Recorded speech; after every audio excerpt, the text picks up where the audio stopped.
sinto vigor, eu sinto a presença de Deus.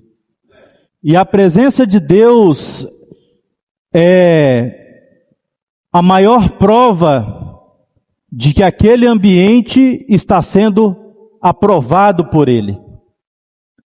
Nós lemos no livro de Êxodo, e mais precisamente em Levítico, quando o Senhor deu todas as orientações ali para a construção do tabernáculo, Ele deu os milímetros, Ele deu os centímetros, Ele deu o formato, Ele deu o material que cada utensílio daquele era para ser fabricado, Ele deu a forma e o método de que cada utensílio daquele devia ser produzido, a forma com que se iria trabalhar, quem eram as pessoas que iriam trabalhar, as roupas que aquelas pessoas iriam trabalhar, o procedimento, as preparações, e ao final de tudo aquilo montado, ao final de tudo aquilo preparado, o sinal da aprovação do Senhor para aquela obra foi o quê? A glória do Senhor encheu aquele espaço. A glória do Senhor encheu o Santo dos Santos. Muitos anos depois, o tabernáculo já não era mais usado. Então, Salomão teve o desejo de construir um templo. E da mesma forma, com o mesmo zelo, com o mesmo capricho, com o mesmo cuidado, tudo do melhor, tudo de ouro, tudo das melhores pedras, vieram os melhores artífices, o ouro mais puro da cidade, que era referência para aquele ouro. E quando foi inaugurado aquele templo, a Bíblia diz que a glória do Senhor encheu aquele lugar. Eu não tenho dúvida, meus irmãos, de que essa noite o Senhor está aqui. Eu não tenho dúvidas de que a glória dele está nesse lugar. Isso foi cantado, nós estamos aqui desde as 19 horas, isso já foi dito, isso já foi aclamado, nós desejamos, nós pedimos, e o Senhor está se manifestando no nosso meio. Pela manhã, nós tivemos aqui um estudo maravilhoso, onde o nosso irmão Natan trouxe o exemplo de uma visão, em que o profeta via um verdadeiro batalhão, um verdadeiro exército, que havia naquela visão, e aquilo é uma visão, aquilo é um exemplo, que aquele exército havia sido derrotado, e que só tinham sobrado os ossos, e aqueles ossos já estavam secos. Então, muito mais do que o exemplo da derrota, é que já não havia mais esperança. E a palavra do Senhor para a nação de Israel era que mesmo diante daquele quadro tão caótico, então, dado humanamente como finalizado, ainda há esperança. E por que eu não disse ainda havia esperança? Por que eu disse que ainda há esperança? É que o mesmo Deus que operou no passado, opera hoje. É que o mesmo Deus que trouxe vida e trouxe transformação em todos os lugares onde o seu nome foi clamado, onde o seu nome foi buscado, Ele traz e opera ainda hoje. Eu quero ler com os amados irmãos no livro de Marcos, no capítulo 9. Esse texto nós lemos recentemente aqui numa reunião de oração.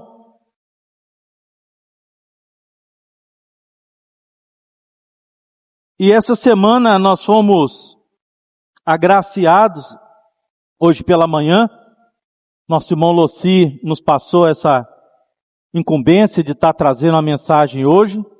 E eu gostaria de estar compartilhando mais uma vez esse tema com os amados irmãos.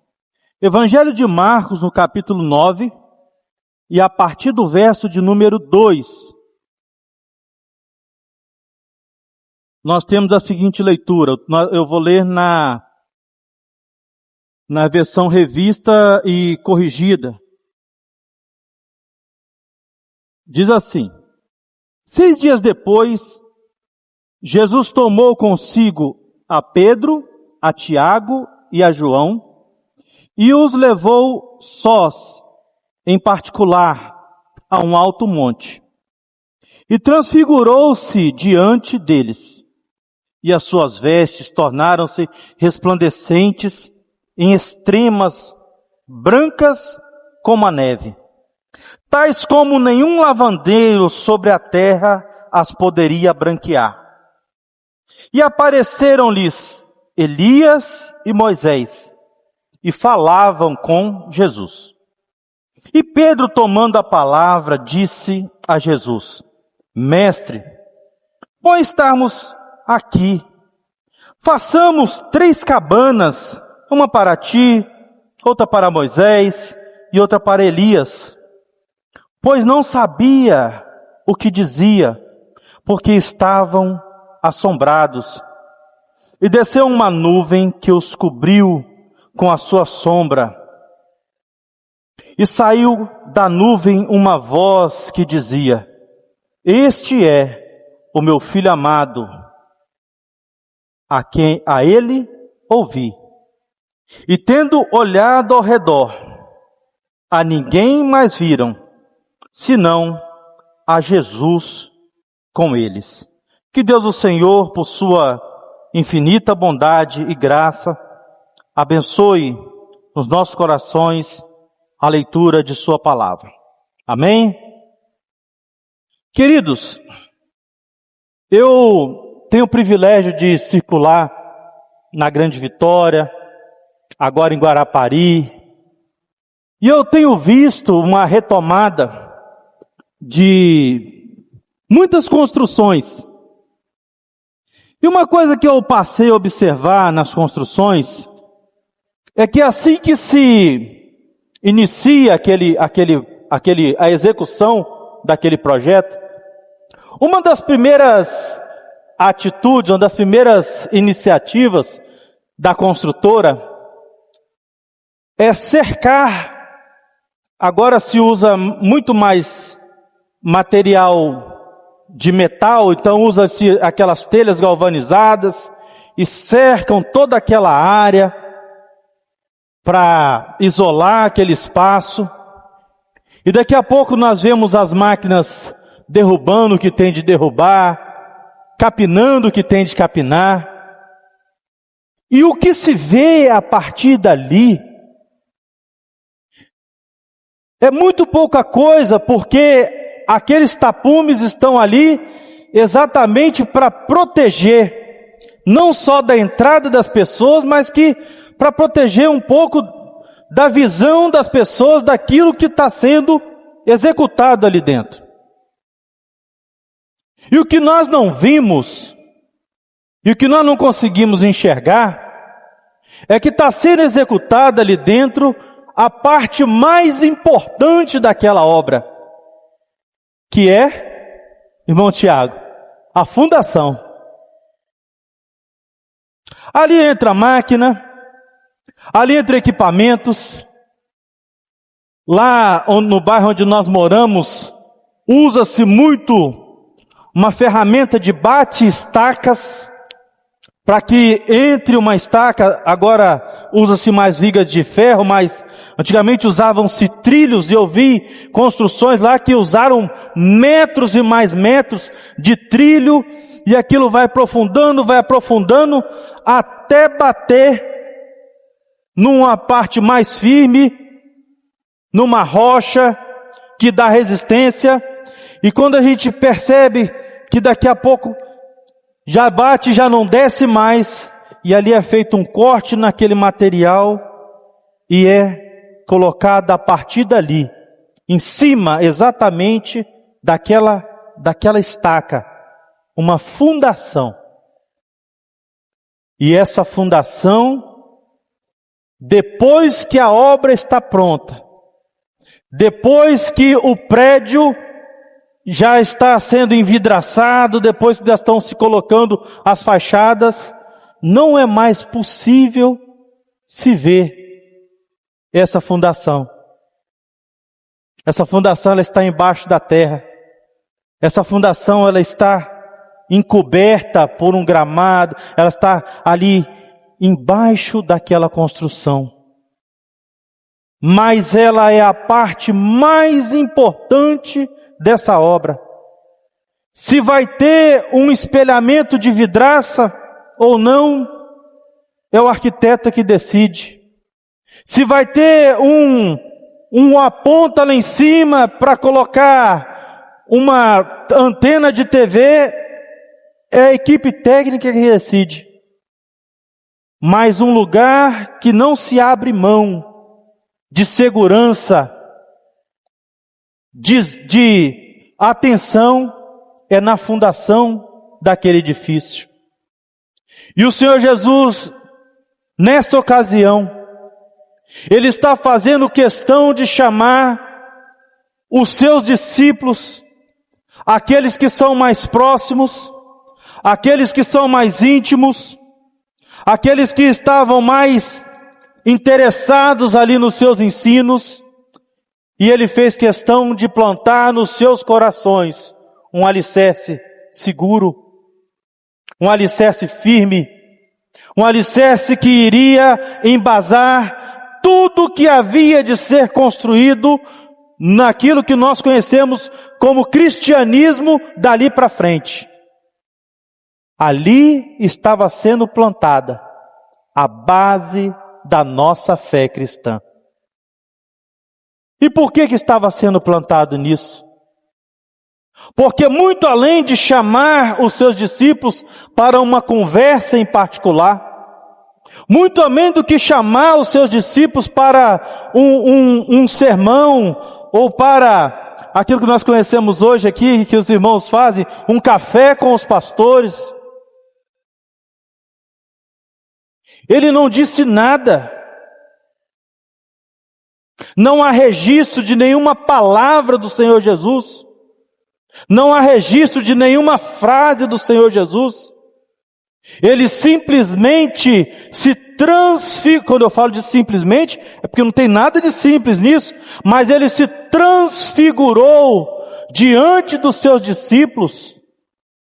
Ele mostrou ali a sua imagem celestial. Ele mostrou ali a glória que Ele tem no céu.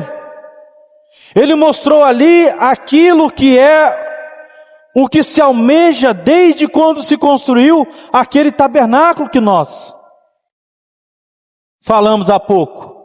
Desde quando se construiu o templo que nós passamos há pouco. E Ele traz ali elementos, e Ele traz ali pessoas, Ele traz ali personagens. Eu não vou nem falar personagens, porque personagem pode ser de um livro, pode ser de uma ficção, mas Ele trouxe ali pessoas que para aqueles homens que estavam ali, sendo hebreus, sendo judeus, foram pessoas que formaram a base da sua fé até então. Nós temos Moisés, que escreveu os primeiros 5 livros da Bíblia, que foi um líder do povo de Deus no êxodo, na transição que o Senhor tirou o povo de Israel do Egito. Nós temos ali o homem em que até hoje se baseia a fé do judaísmo. Mas nós temos também o próprio Moisés, que disse no Deuteronômio capítulo 18 e verso 15, que Deus enviaria um profeta que é maior que ele. Quem é que poderia imaginar Quem é que poderia, que ouvindo essas palavras de Moisés, depois de tudo que o Senhor operou através de Moisés, tanto nas 10 pragas do Egito, quanto depois na travessia do Mar Vermelho, quando o povo teve sede, o Senhor atendeu, quando o povo teve fome, o Senhor atendeu. Quem poderia imaginar que viria um profeta maior do que Moisés? E Moisés foi capaz de dizer: virá um profeta que é maior do que eu. É a ele que vocês devem obedecer.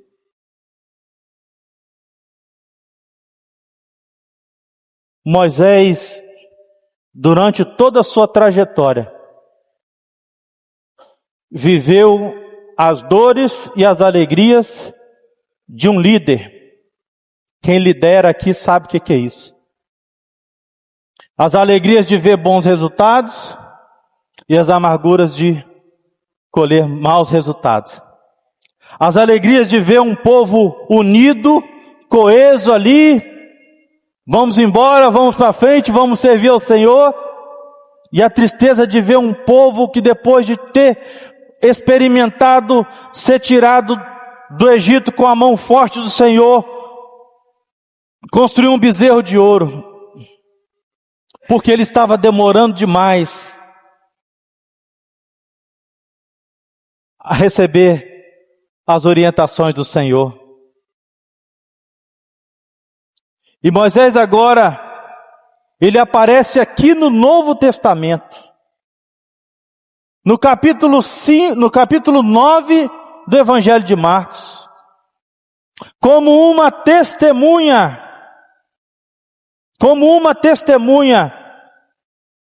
de que aqueles que passaram pela dor da morte têm uma esperança eterna na fé, como aqueles que sofreram a dor da morte têm a esperança de que um dia verão a glória de Deus. O Senhor traz também Elias, um profeta que passou por muitas provas durante o seu ministério, um profeta que enfrentou reis, um profeta que enfrentou a fúria de uma mulher chamada Jezabel, um profeta que nos seus altos e baixos teve dificuldades, inclusive para ser ouvido pelo povo. Foi preciso que o Senhor respondesse com fogo do céu, para que o povo entendesse que Deus era com Elias. Imagine isso, meus irmãos. E agora, em pleno Novo Testamento, eu volto a dizer, no capítulo 9 do Evangelho de Marcos, é meio que surpreendente ler isso. Eu era garoto, eu devia ter uns 12 anos, quando eu li esse texto pela primeira vez. E a pergunta que eu me fiz: o que Moisés e Elias estão fazendo aqui? Esses homens já passaram. Esses homens já viveram tantos anos antes, e agora espiritualmente, eu não sei em que matéria, eu não sei em que forma, mas eu sei que eles estavam ali pela fé que eu tenho no nosso Senhor e Salvador Jesus Cristo. Eu creio que eles estavam ali em vida, em consciência, e eles conversam com o Senhor Jesus. E aquela reunião ali, meus irmãos, não era só para Elias. Aquela reunião ali não era só para Moisés. Aquela reunião ali não era só para Tiago, para João e para Pedro. aquela reunião ali é também para a igreja do Senhor Jesus hoje, para nós podermos entender que a nossa fé não é vã, que nós não acreditamos num líder que a sua história acabou, que nós não vivemos aqui uma filosofia que um dia vai passar, ou que um dia surgirá uma outra, como uma ideia, como uma tese. Essa reunião aqui para dizer para a igreja do Senhor Jesus Cristo hoje, que o ministério do Senhor Jesus é eterno. E aqueles homens esperavam o Senhor Jesus. Tanto Moisés como Elias esperavam a providência de Deus. Nós lemos os vários nomes de Deus na Bíblia. Javé, Shalom, Deus da paz.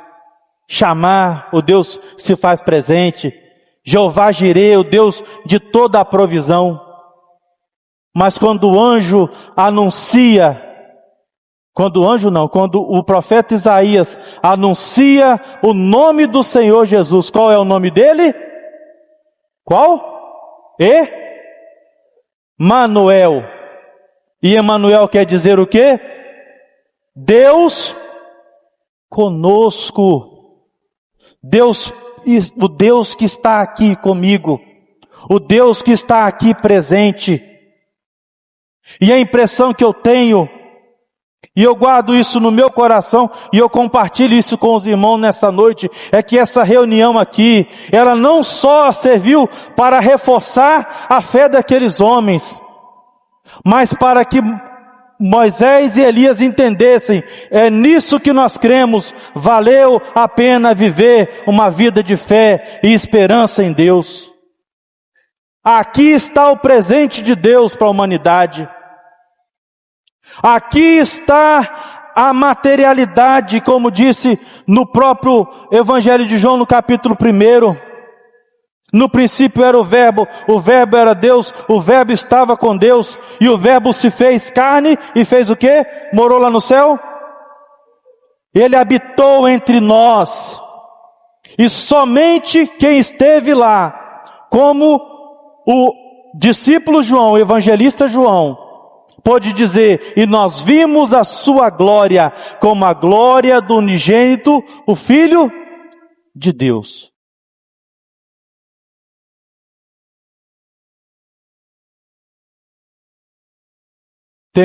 Terminamos as sapatas, agora nós vamos começar o vigamento. Né, irmão Luciano, construtor? Terminamos as sapatas. Agora vamos começar o vigamento. E a partir daquele encontro, houve uma emoção tão grande em Pedro, de forma que ele percebeu que aquele lugar estava tão gostoso, como está gostoso aqui nessa noite. Amém? Como está maravilhoso aqui nessa noite, não dá nem vontade de ir embora. Eu vi aqui a programação aqui para os jovens, eu falei, isso aqui vai ser uma bênção. Vai ter acampamento, vai ter finais de semana. Eu tenho certeza que quando chega ao final de todo encontro, fala assim, não tem mais um dia não? E agora Pedro chega e fala assim, Senhor, bom estar nesse lugar. Vamos aqui fazer 3 tendas. E a Luísa essa semana me observou que em outro evangelho diz, vamos fazer aqui 3 tabernáculos. Um para o Senhor, um para Moisés e outro para Elias. E com certeza eles iriam querer ficar no mesmo tabernáculo que o Senhor Jesus, né? Mas não era esse o objetivo. Porque assim como foi temporário o ministério daqueles irmãos também era temporário aqui na terra, o ministério do Senhor Jesus. Ele estava aqui de passagem. O caminho dele era a cruz. O caminho dele era o Calvário.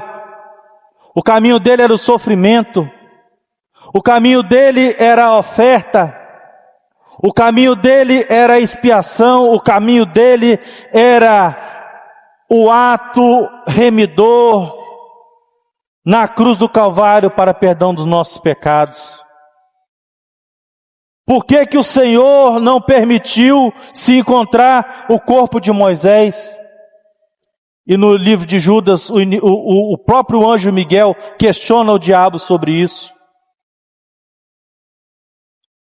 Porque iria se tornar um lugar de peregrinação, ia se tornar um lugar de adoração, iria se perder todo o sentido da história de Moisés, porque as pessoas iriam adorar o túmulo de Moisés. Vocês têm alguma dúvida disso? E por que que Elias subiu para o céu num carro de fogo? Por que que Deus não permitiu que Elias sofresse a dor da morte? Por que que Deus não permitiu que aquele homem que viveu nesse mundo e andou nesse mundo e viveu como nós, morresse como todas as pessoas morrem? Ele era melhor do que os outros? Não. Mas para provar aquilo que está escrito na segunda carta aos Tessalonicenses, que fala que nem todos morreremos, mas transformados seremos num abrir e fechar de olhos. Elias aqui é a prova daqueles que não passarão pela dor da morte, mas encontrarão um dia com o Senhor Jesus na eternidade.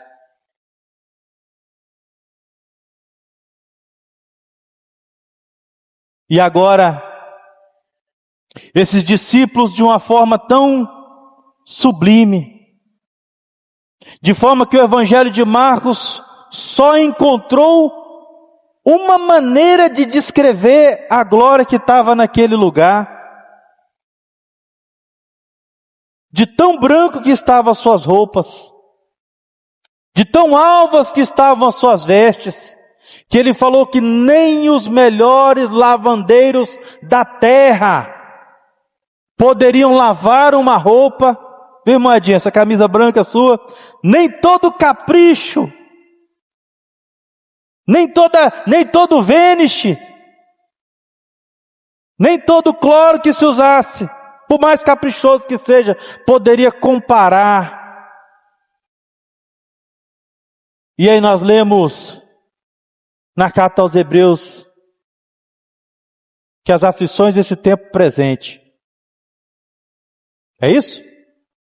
Não são para comparar com a glória, irmão Saulo, que nos há de ser revelada.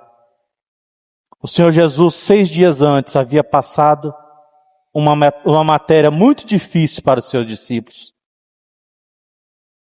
Ele falou: quem quiser vir após mim, nega-se a si mesmo. Tome cada dia a sua cruz e siga-me. Quem ama a sua vida, perdê-la-á. Mas qualquer que perde a sua vida por amor de mim, ou por amor do Evangelho, se salvará. Pois o que aproveita o homem ganhar o mundo e perder a sua alma? O que daria o homem pelo resgate da sua alma? Se você pudesse pagar, se colocasse em preço, se colocasse um valor, se estipulasse um valor, falasse: olha, para o resgate da sua alma, você vai ter que pagar tantos reais, ou tantos dólares, ou tantas libras.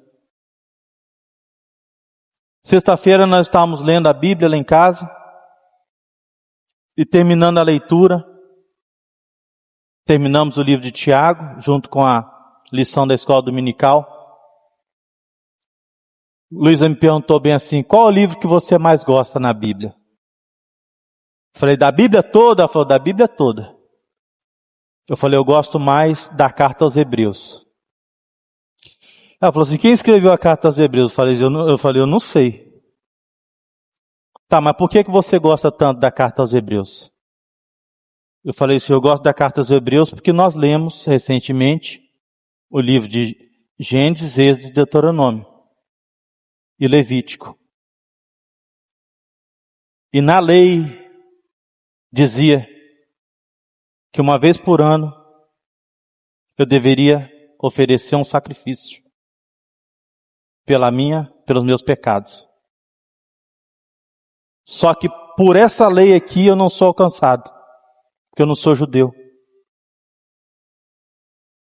Eu não me incluo nesses requisitos aqui, irmão Tiago, para chegar diante de um sacerdote, adquirir um cordeiro, escolher dos melhores e chegar diante do sacerdote e falar bem assim, eu estou oferecendo esse cordeiro aqui, meu nome da minha família, porque eu estou trazendo pelo período da expiação do meu tempo. Eu não me incluí aí, porque eu não sou judeu, eu não nasci lá em Israel, eu não tenho parentes da linhagem judaica.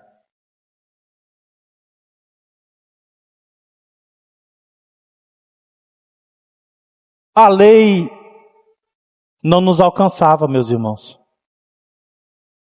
O sacrifício da lei não nos alcançava, nós não estávamos diretamente alcançados, correto, irmão Dalto? Pelos benefícios da lei de Deus para o povo judeu. Nós somos gentios, nós não somos alcançados pela lei. E eu gosto muito da carta aos Hebreus, e eu falei isso para ela, porque na carta aos Hebreus diz que o Senhor Jesus entrou uma vez no santuário, uma única vez no santuário, e Ele ofereceu um sacrifício perfeito uma única vez. E Ele ofereceu uma oferta que era a vida dele mesmo, sendo perfeito uma única vez. E aquele sacrifício foi o suficiente para que nunca mais, na face da terra, fosse necessário oferecer o sacrifício de um animal para a remissão dos pecados de um homem. Eu posso ouvir um amém? E o que me conforta nisso é que quando o evangelista Mateus descreve na crucificação do Senhor Jesus, ele diz assim, e chegada a hora nona, houve trevas sobre a face da terra, e houve um temor de terra. Mas o que me chama a atenção é que o véu do templo rasgou-se de alto a baixo. Não foi uma pessoa que chegou pelo pé do véu e rasgou ele de baixo para cima. Ele rasgou-se de alto a baixo, para que não houvesse mais separação, irmão Natan, entre o santo dos santos e o lugar santíssimo. Para que todas as pessoas que creem no Senhor Jesus como Senhor e Salvador da sua vida possam adentrar a presença de Deus.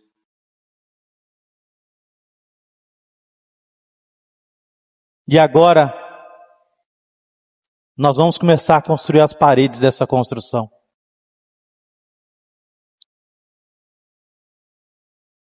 Pedro tomando a palavra, ele faz essa menção de ter ali um tabernáculo, dois tabernáculos, 3 tabernáculos. E o próprio Deus, aleluia, o próprio Deus intervém naquela fala. Queridos, apenas 3 vezes no Evangelho nós vemos isso. Nós vemos no batismo do Senhor Jesus. Esse é meu filho amado, em quem todo prazer. Nós vemos isso quando o Senhor Jesus falou assim: Pai, glorifica o meu nome. E Ele diz: glorificarei, tenho glorificado e glorificarei mais ainda. E nós vemos aqui na transfiguração do Senhor Jesus, o próprio Deus intervindo com a sua voz audível, dizendo: este é o meu filho amado. Não deem ouvidos a ele. Foi isso que ele disse? A ele ouvi. Vocês já ouviram a Moisés? Vocês já ouviram a Elias? Vocês já ouviram os profetas? Eu li há uns anos atrás um livro maravilhoso. Eu recomendo que os irmãos procurem tudo que os profetas disseram. Procure esse livro, é maravilhoso. É um panorama do Antigo Testamento, o que cada profeta no seu tempo falou a respeito da pessoa do Senhor Jesus. O Senhor Jesus precisou falar alguma coisa? O Senhor Jesus precisou dizer alguma frase? Ele, em silêncio, o próprio Deus falou por ele: este é o meu filho amado, a ele ouvi. E aqui, meus irmãos, se inaugura um tempo maravilhoso da evangelização do Senhor Jesus. Aqui está aquilo que nós diríamos dizer assim, de uma certificação do próprio Deus, ao dizer para aqueles evangelistas: ouçam o que o Senhor Jesus tem a dizer. E o que Ele tem a nos dizer aqui nessa noite é que Ele tem um plano maravilhoso para a nossa vida. Ele tem um plano maravilhoso para a nossa vida que não acaba apenas nessa vida, mas é um plano que se completa na eternidade. Ele veio a esse mundo, Ele deixou o seu ministério, Ele deixou os seus ensinos, Ele deixou o seu evangelho, mas a obra maior que Ele fez nesse mundo foi morrer na cruz do Calvário para perdão dos nossos pecados, para que todo aquele que nele crê não pereça, mas tenha a vida eterna. Assim como Moisés e Elias tiveram a sua vida eterna, assim como muitos dos nossos irmãos que descansaram no Senhor Jesus, eu creio que muitos aqui têm lembranças no seu coração de pessoas queridas que serviram ao Senhor aqui nessa igreja ou em outro lugar, que dormem no Senhor, que descansam no Senhor, que morreram na fé e na esperança da vinda do Senhor Jesus. Um dia o Senhor Jesus as ressuscitará e vai se encontrar com eles nos ares. E nós, os que estivermos vivos, seremos arrebatados, seremos transformados. A volta do Senhor Jesus, meus irmãos, é algo eminente. Os sinais estão aí. As notícias estão aí. Os anúncios do colapso desse mundo já estão aí. Nós não podemos ignorar de que o tempo da igreja nesse mundo está se acabando. Nós não podemos ignorar o fato de que nós aguardamos e ansiamos o arrebatamento da igreja. Nós não vamos viver aqui para sempre. E a prova disso está aqui. E o acabamento dessa construção, nós já estamos chegando nela. É que Deus tem um plano na eternidade, na salvação na eternidade para a sua igreja. O Senhor Jesus não morreu nesse mundo apenas para que nós tenhamos bênçãos nesse mundo. Ele não morreu na cruz do Calvário apenas para que nós tenhamos prosperidade nesse mundo. Porque se nós esperamos em Cristo, apenas nessa vida, nós somos os mais miseráveis. Gente, ser chamado de miserável, ninguém quer ser chamado. Mas se nós somos cristãos e esperamos que o Senhor Jesus só vai fazer algo por nós nessa vida, nós vamos viver uma vida de miséria, porque nunca teremos o suficiente. Mas Ele um dia prometeu voltar, e Ele prometeu voltar para buscar a sua igreja. E nós não podemos incorrer no risco de nos esquecermos disso. Nós não podemos incorrer no risco de nos envolvermos tanto com as coisas desse mundo, ao ponto de nos esquecer que existe uma eternidade, existe uma glória eterna, preparada para nós, no céu, com o Senhor Jesus. E eu finalizo essa mensagem nessa noite com um detalhe que o nosso irmão Natan nos lembrou desse texto. Que após aquela nuvem que encobriu aqueles homens, com a voz de Deus ter sumido, eles não viram mais ninguém. Está no capítulo 10. Desculpa, no versículo 8 que nós lemos. E tendo olhado ao redor, a ninguém mais viram, a não ser Jesus com eles. Queridos, nós não temos mais ninguém com quem contar, a não ser com o Senhor Jesus. Nós não temos nenhum outro ensino que nos complete. Nós não temos nenhuma outra doutrina que nos complete. O Senhor Jesus uma vez deu um discurso tão duro, tão pesado, para um grupo de pessoas, de forma que algumas pessoas abandonaram aquele espaço e falaram: duro é esse discurso, quem pode ouvir? E o Senhor Jesus se voltou para os seus discípulos e perguntou bem assim: e vocês também não vão com eles?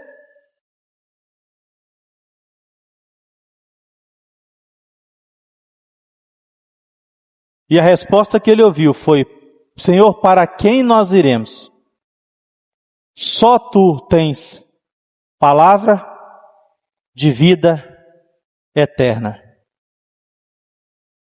Eu não estou trazendo nada novo aqui nessa noite.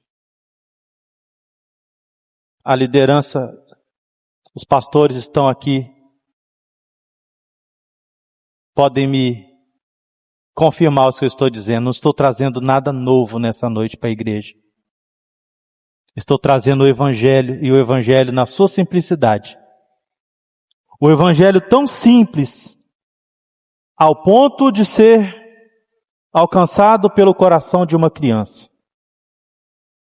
Mas que nessa noite nós possamos refletir na verdade que traz o Evangelho.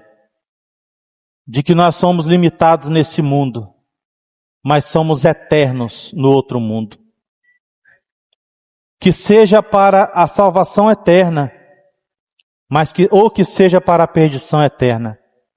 O que vai fazer a diferença é a escolha que nós fizemos enquanto nós estivermos aqui.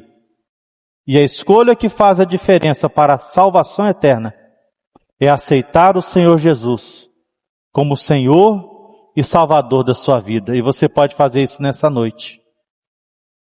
Se você conseguiu alcançar, ou se você foi alcançado por essa mensagem, por essa palavra, se você conseguiu entender o plano de salvação do Senhor, de que Ele tem um plano maravilhoso para a sua vida, na eternidade, de que um dia Ele vem buscar a sua igreja, e Ele quer levar-nos para um outro lugar, longe de todos esses males desse mundo. Mas ao contrário disso, A pessoa que não crê no Senhor Jesus como Senhor e Salvador da sua vida vai perecer eternamente no inferno. Aceite o Senhor Jesus. Receba essa palavra de salvação. Receba essa bênção no nome do Senhor Jesus. Amém.